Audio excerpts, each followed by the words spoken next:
A paz do Senhor, meus amados e queridos pastores e professores da Escola Bíblica Dominical. Mais uma vez estamos aqui para poder dar aquele auxílio, aquele apoio para cada um de vós para poder ministrar na igreja. Eu fico muito feliz, fico muito agradecido a Deus por esta rica oportunidade que o pastor Gedeon Júnior acaba nos concedendo e eu fico muito feliz.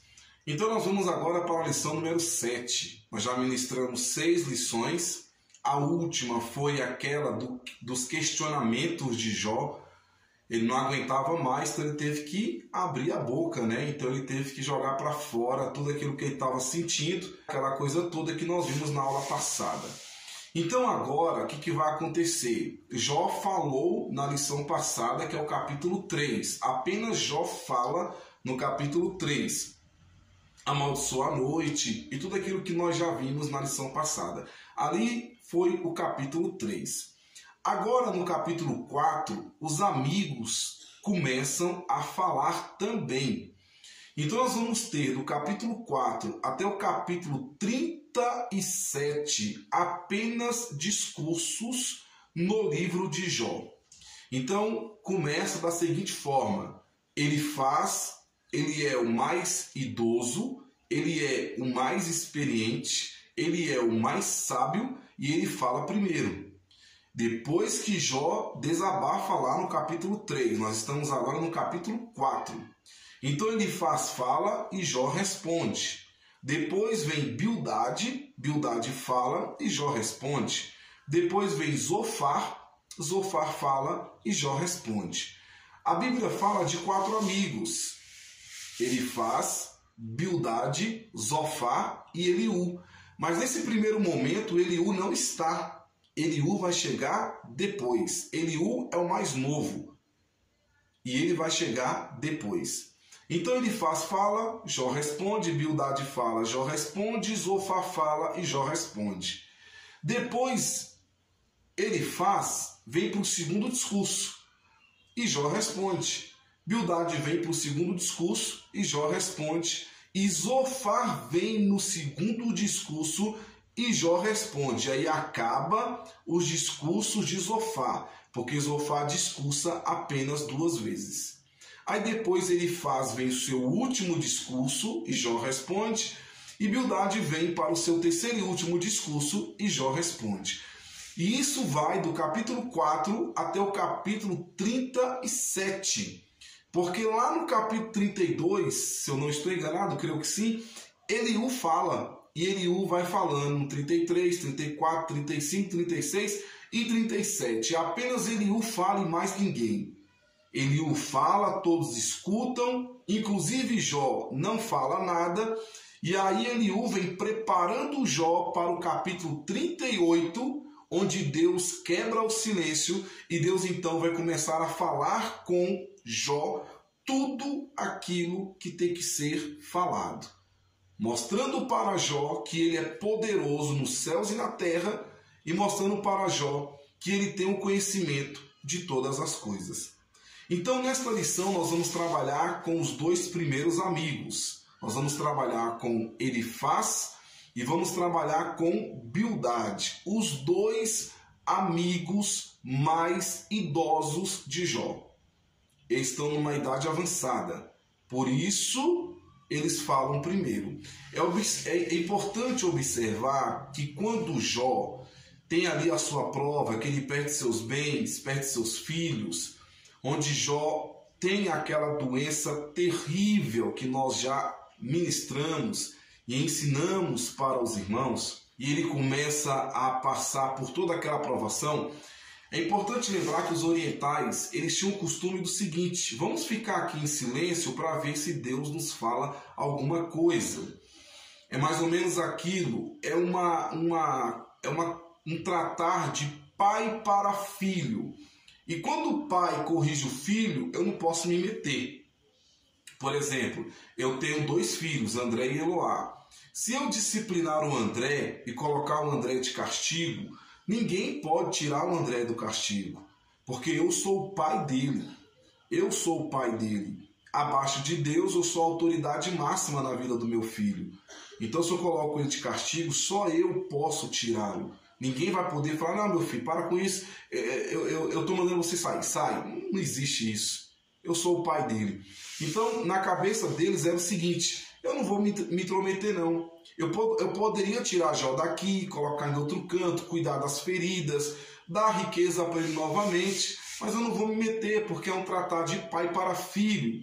É Deus com Jó. Então deixa Deus trabalhar na vida de Jó. E eles ficaram ali 7 dias, calados, sem falar absolutamente nada. Só que Deus não respondeu. Deus não falou nada. Aí Jó quebra o silêncio no 7º dia, no 8º dia, melhor dizendo.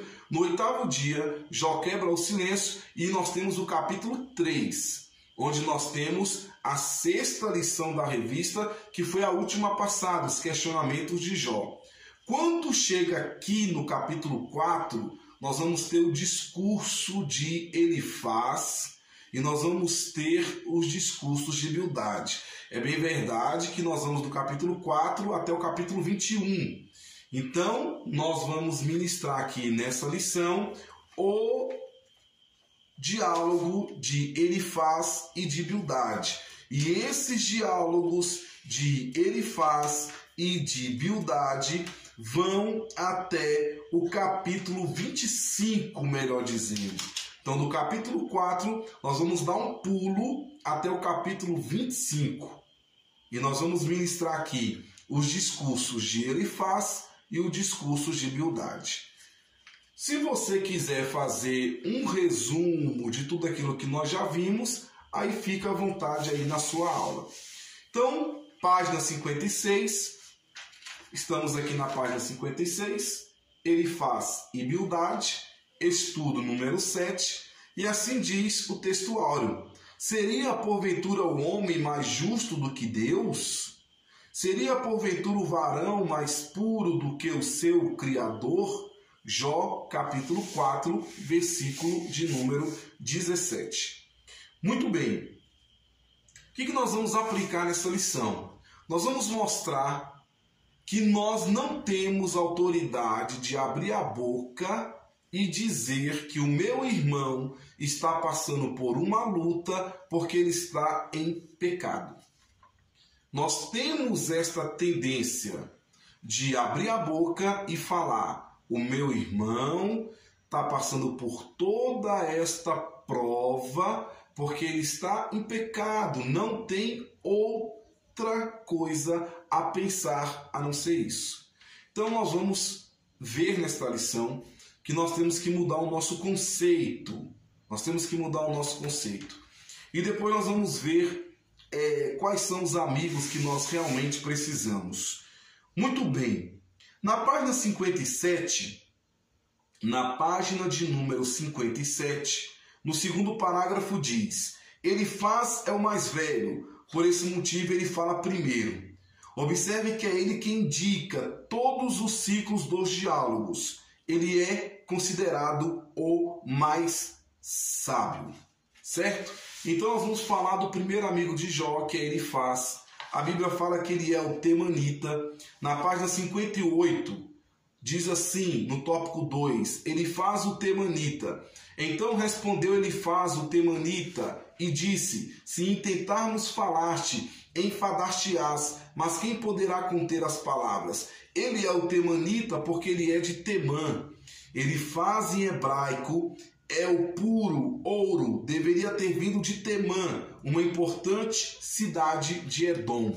Então ele viaja de Temã e vem até Jó. Ele vem até a presença de Jó, ele está em Temã. Eu não consigo dizer para você agora, com precisão, qual foi a distância de Temã até Uz. Você pode, inclusive, pesquisar para ministrar aí na sua aula. Peço perdão, eu não tenho essa informação agora, qual é a distância de Temã até Uz. Mas o fato é que ele viaja de Temã, vem até Uz, onde Jó está, e ele era provavelmente descendente de Abraão e um parente distante de Jó.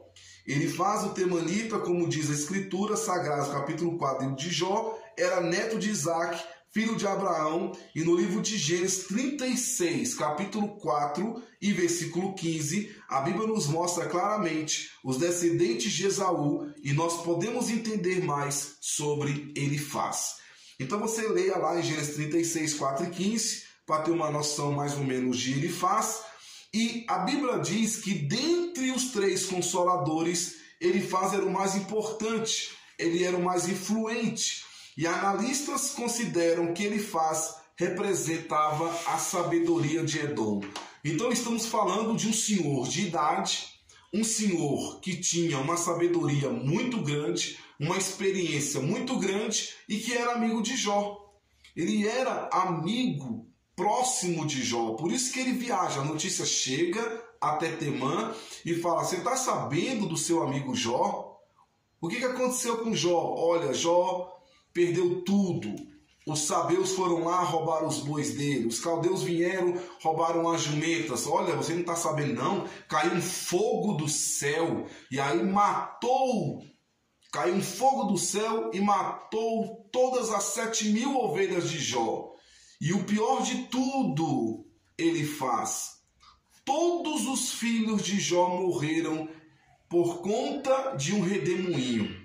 Teve um redemoinho, todos estavam debaixo da casa, e aí todos morreram. E detalhe, Elifaz: todos os amigos de Jó morreram. E como se não bastasse, Elifaz, Jó está com uma doença terrível. A pele dele tem bichos, para você ter ideia. E a notícia chega para ele, ele corre de Temã e vai até Uz para poder ver o amigo. E qual é a surpresa de Elifaz? Ele não reconhece Jó. Quando Elifaz olha para Jó, ele não reconheceu o amigo Jó. E aí ele fica calado 7 dias. Jó abre a boca no 8º dia e agora ele vem falando sobre tudo o que ele pensa, sobre tudo o que ele acha. Então, 2.1, primeiro discurso de primeiro discurso de Elifaz, estão no capítulo 4 e capítulo 5. No primeiro discurso, o seu raciocínio era basicamente o seguinte: que inocente jamais pereceu? E onde é que os retos foram eliminados? Isto é, a conclusão dele é que Jó deve ter feito algo muito mal para merecer o castigo de Deus. Quando ele abre a boca, ele fala: eu vou só dizer uma coisa. Se você está passando pelo que você está passando, é porque você fez alguma coisa que desagradou a Deus. Algum pecado você cometeu. Você não está correto diante de Deus. Alguma coisa você fez. Mas lembre-se para o seu aluno, mostre para o seu aluno, mostre para a sua classe que Jó, ele era um homem íntegro, ele era um homem reto, ele era um homem justo e ele era um homem que se desviava do mal. Isto quem fala é o próprio Deus ao diabo. O obreiro Alex, na aula 2, se você quiser assistir a aula 2 do Alex, ele fala até o que Jó se defende lá no capítulo 30, falando inclusive que pagava todos os seus empregados corretamente, que sequer olhava para outra mulher e que se por acaso ele tivesse olhado para outra mulher, a sua mulher poderia se deitar com outros homens. Então Jó era um homem íntegro, reto, justo, temente a Deus e que se desviava do mal. Então Elifaz é da escola que todo sofrimento tem uma causa, e esta causa é o pecado. Todo sofrimento tem uma causa, e esta causa se chama pecado. Então nós vamos mostrar para os nossos alunos que nós temos que fugir disso. Nós não vamos olhar para o nosso irmão que está em pecado, que está passando por uma luta, por um problema financeiro, um problema conjugal, um problema de saúde, um problema espiritual, enfim. Nós não vamos abrir a boca e falar assim: tá sabendo do irmão? Ele está em pecado. aquele irmão, alguma coisa ele fez. Ninguém passa luta assim não. Se ele está passando é porque ele fez alguma coisa e aí Deus está pesando a mão na vida dele. Isto é, a mão de Deus. Nós vamos mostrar que não é bem assim. Aqui na página 59, eu coloquei na revista 4 leis que têm atingido a igreja. É o código de comportamento mundano que tem entrado dentro da igreja. A primeira lei diz, não tenha problemas, você não pode ter problemas. Você não pode ter problema a nível espiritual, financeiro, conjugal, espiritual, material, não tenha problema. Seja um cristão que não tenha problemas. Essa é a primeira lei. Segunda lei, se você tem problemas, você resolva logo. Trate de resolver logo, porque se você não resolver logo, você não vai ter a minha amizade. Eu não vou ficar do lado de alguém problemático, não. Então você resolva logo o seu problema. Terceira lei. Se você não consegue resolver logo o seu problema, então finja que não tenha problema. Maqueie, finja, faça uma maquiagem e ande no meio de todos, como se você não tivesse problema nenhum. E a quarta lei. Se você não consegue maquiar, se você não consegue fingir, então afaste-se do ambiente, porque você não é bem-vindo. E aí, o que acontece? Muitos de nós têm afastado muitos da igreja porque não conseguem entender que o irmão pode sim passar por um problema. E o problema que ele possa estar passando não é fruto de pecado. Às vezes é, mas eu não posso dizer que é porque eu não tenho autoridade para falar isso.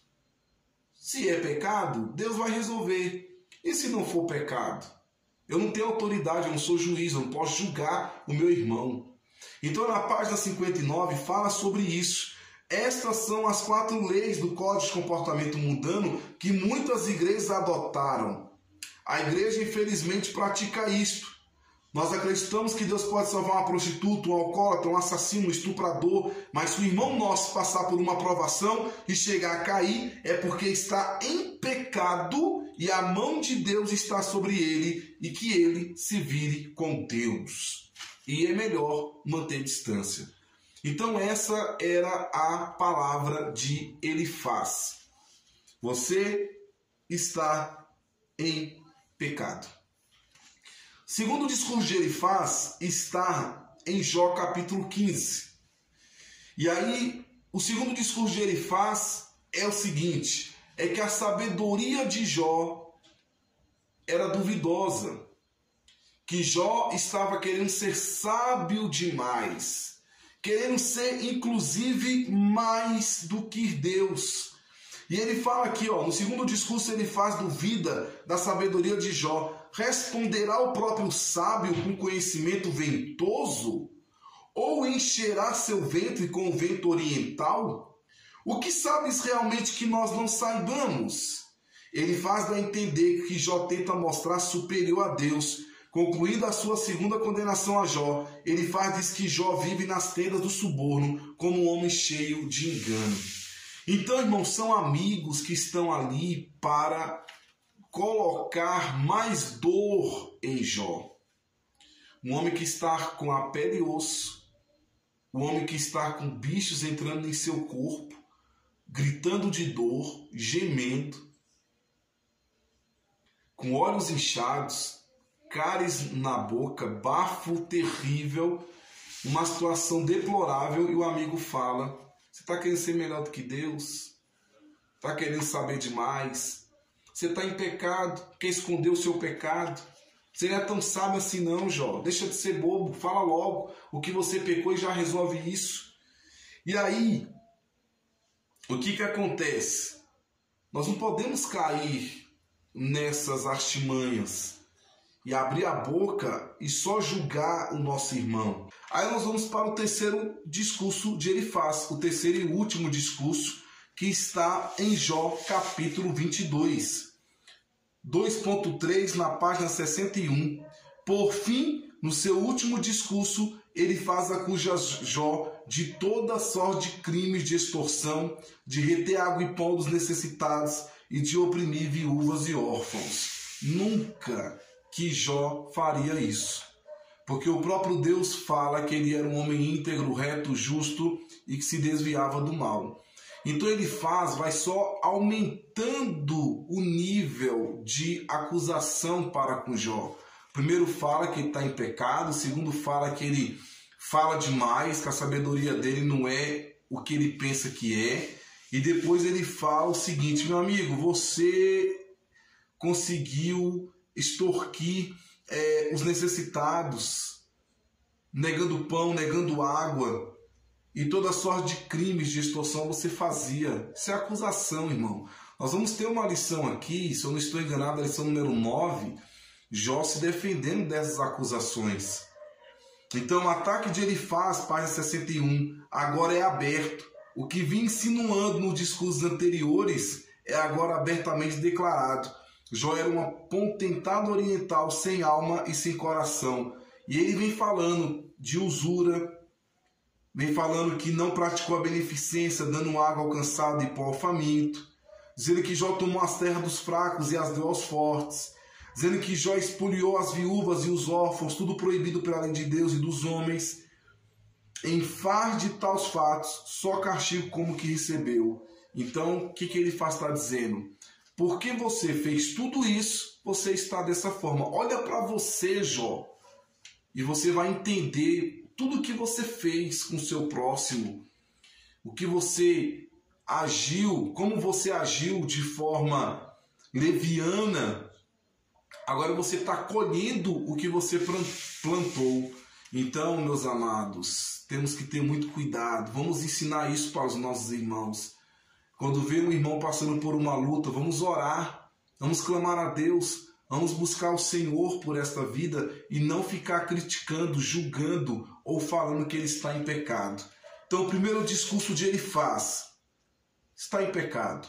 Segundo discurso, sabedoria duvidosa. Terceiro discurso, você simplesmente agiu de forma leviana para com todos os seus funcionários, para com as viúvas, para com os órfãos. Então você merece sim sofrer da forma que você está sofrendo. Noutra linguagem, Jó era, no seu conceito, um homem de conduta equívoca, duvidosa, um homem de duplo jogo, que por um lado praticava a religião e por outro a destruía. Então isso aqui são apenas acusações. Aqui está um pequeno resumo dos 3 discursos de Elifaz. Ele analisou a situação de Jó de acordo com sua experiência. Lembre-se de que Jó era íntegro, reto, temente a Deus e que se desviava do mal. Acabando aqui os discursos de Elifaz e aplicando à igreja, você vai então partir para o segundo amigo de Jó, chamado Bildade, o Suíta. Por que Suíta, irmãos? Porque Bildade, ele vem de Suá. Está no segundo parágrafo da página 62. Bildade era um dos 3 companheiros de Jó, descendente de Suá, filho de Abraão por Quetura, junto com Elifaz e Zofar. Este homem pretendeu consolar Jó quando este estava em aflição. Então Bildade, ele vem piorando mais a situação. E o discurso de Bildade, ele é terrível. Por que o discurso de Bildade é terrível? Porque o primeiro discurso de Bildade, ele fala o seguinte, que os filhos de Jó mereciam realmente ter morrido. Morreram porque mereceram.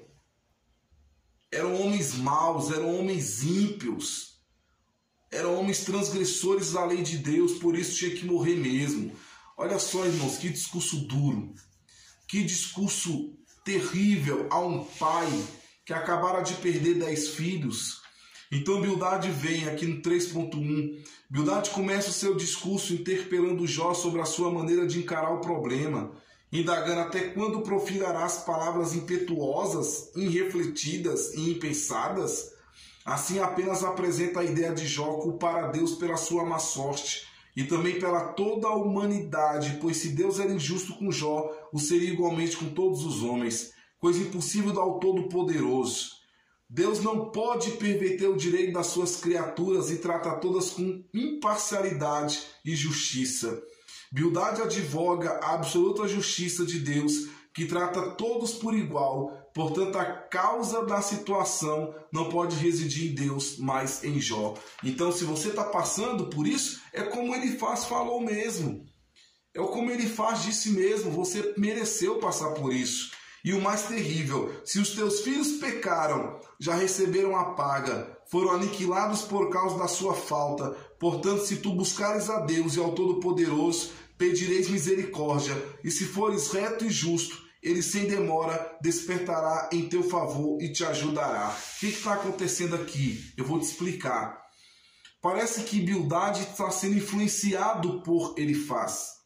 Elifaz é o mais sábio, Elifaz é o mais experiente, Elifaz é o mais idoso.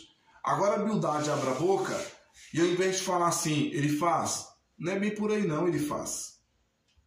Não é bem por aí não. Se Jó está passando por isso, Deus tem sim o seu propósito, Deus tem sim o seu motivo, mas espera aí. O Jó é um homem íntegro, Jó é um homem reto, Jó é um homem que se desvia do mal. Não, ele não faz isso não. Ele vai na onda de Elifaz. E ele vai subjugando mais, falando um diálogo muito mais pesado na vida de Jó. E ele vem dizendo, irmãos, que se você perdeu os seus 10 filhos, Jó, é porque você mereceu. É porque seus filhos eram maus, transgressores, por isso Deus matou todos eles. É um discurso muito pesado. A justiça da tua causa será restabelecida e voltarás a ser o que já foste. Portanto, o assunto não está com Deus, mas contigo, que deve ser mais humilde, menos arrogante, para que o teu primitivo estado volte às tuas mãos. Então deixa de arrogância, rapaz. Fala por onde que você, fala o que você fez, deixa Deus trabalhar na sua vida e volte ao seu estado original. Então eles estão ali acusando Jó, perturbando Jó. Segundo o discurso de Bildade, 3.2, Bildade nada tem de novo a dizer. Depois do que Jó falou, o que poderia um homem de pouca compaixão acrescentar a um amigo sofredor? Aliás, não havia compaixão por parte de Bildade, nem por parte dos outros companheiros. Bildade revela o seu despontamento nos versículos 2 a 4 do capítulo 18, pelo fato de Jó não haver aceito os conselhos dos amigos que insistiam, antes de tudo, que se arrependesse, o que ele não havia demonstrado até agora. Ou seja, Jó não concordava com nenhum desses discursos. E Bildade ficou muito revoltado. Você ainda não confessa, você ainda quer teimar, você ainda quer dizer que não fez nada, você ainda quer se justificar. E eles ficavam muito revoltados. Nós vamos ter uma lição falando sobre isso. Então, Bildade, aqui no discurso número 2, ele não tem muito a acrescentar, porque ele está simplesmente revoltado, porque Jó não aceitou os conselhos dele.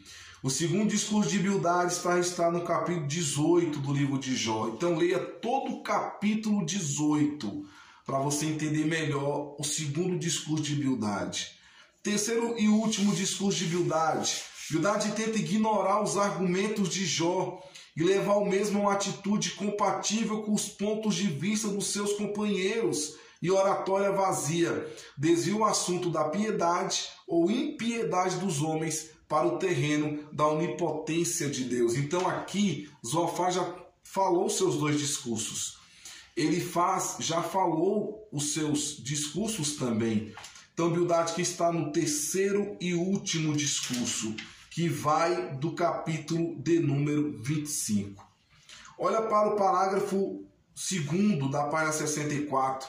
O discurso de Bildade é muito sábio quanto às doutrinas das Escrituras, mas são desprovidos de sentimento.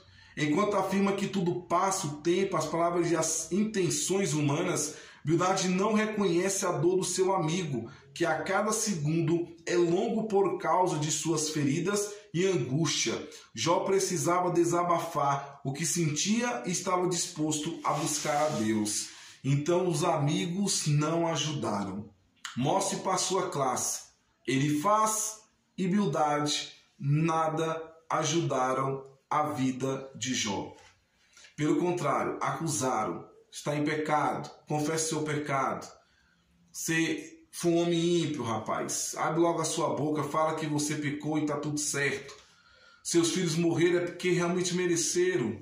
Você é culpado disso aí também. Então são discursos duros, são discursos terríveis. Olha para o segundo parágrafo. Existem amigos que são com Bildade. Uma verdadeira beldade, ou seja, falam palavras bonitas, porque você vai observar que o livro é poesia. Lembre-se que lá no capítulo 3 muda de prosa para poesia e vai até o capítulo final. Então nós temos palavras bonitas aqui no discurso de Bildade, mas lá no fundo, irmãos, é um discurso muito duro, muito pesado. Porém, não sentem o que estamos sofrendo. São pessoas que só pensam em si mesmas. Para eles, mais vale o seu próprio e as suas vaidades do que compartilhar o que vivemos. Se você perceber vaidade, orgulho ou arrogância em uma pessoa, saiba que esta não é uma amizade verdadeira. Cuidado com os amigos que são vaidosos. Então, Elifaz era o quê? Experiente, era sábio.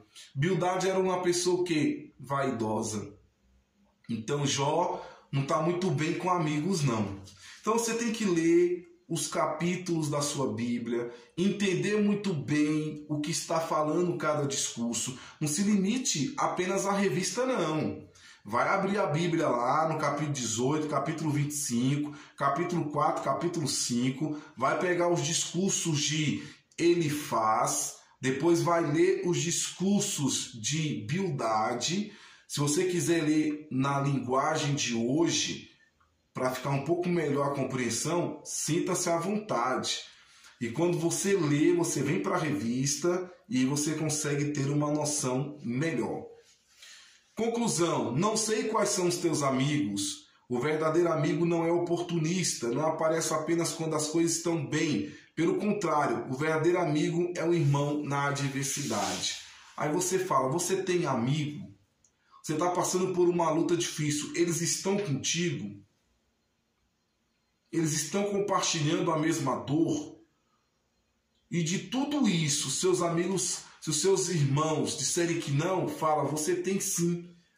Há um amigo chamado Jesus que está sempre ao teu lado, que não te abandona nunca, que não te acusa, pelo contrário, conhece a tua dor. E por fim, a amizade na Bíblia é algo que demonstra muito o caráter da pessoa em questão. Aí você vai ler a conclusão aqui. Todos nós precisamos de amigos que estejam por perto para escutar, preocupar-se e oferecer ajuda quando for necessário, nos bons e nos maus momentos. É melhor ter um amigo assim do que dúzias de conhecidos. Em vez de apenas desejar ter um amigo verdadeiro, procure tornar-se um amigo também. Existem pessoas que precisam de sua amizade. Peça a Deus que as mostre a você e aceite o desafio de ser um verdadeiro amigo. Amados irmãos, que sejamos amigos um dos outros. Só não podemos cometer os erros de Elifaz e Bildade. E aí no próximo estudo vamos estudar Zofar e Eliú. Então, amados, em suma, esta lição é 2 amigos. Um que quer ser sábio demais, experiente demais. O outro, muito vaidoso. Acha que sabe até mais do que ele faz. Eles não ajudaram Jó em absolutamente nada nos primeiros discursos. Aqui foram 6 discursos. 3 de Elifaz, 3 de Bildade. Nós não vamos ter resposta de Jó agora, porque Jó vai responder depois, vai respondendo intercalando, mas eu deixei uma lição à parte. Então mostre para o seu aluno, seja um amigo, mas seja um amigo verdadeiro, que ao invés de acusar, ore pelo seu irmão, busque a Deus pelo seu irmão, interceda pelo seu irmão e deixa Deus trabalhar na vida dele. Então leia os textos, não se limite apenas à leitura da lição da revista e leia os textos. E aí deixe Deus trabalhar no seu coração para que você possa ministrar com maestria lá na sua classe. Tá certo? Vamos orar, vamos falar com Deus. Senhor amado, muito obrigado por esta aula. Continue conosco, nos abençoando de uma forma toda especial. Nos abençoe, Senhor, e que tenhamos um estudo maravilhoso na Tua presença. Eu te peço, meu Pai, derrame a Tua bênção na vida de cada professor. É o que eu te peço em nome de Jesus. Espero que você tenha compreendido e eu espero que esta aula tenha te ajudado. Que Deus te abençoe. Fique com Deus e um forte abraço. E só um detalhe, se você ainda não se inscreveu no meu canal, se inscreva aí, está faltando um pouquinho para 1000 inscritos. Né? Nós temos o nosso canal que está uma bênção lá na nossa igreja, mas as aulas estão sendo pelo meu canal aqui do YouTube. Então, se você não se inscreveu, se inscreva lá e Deus vai abençoar.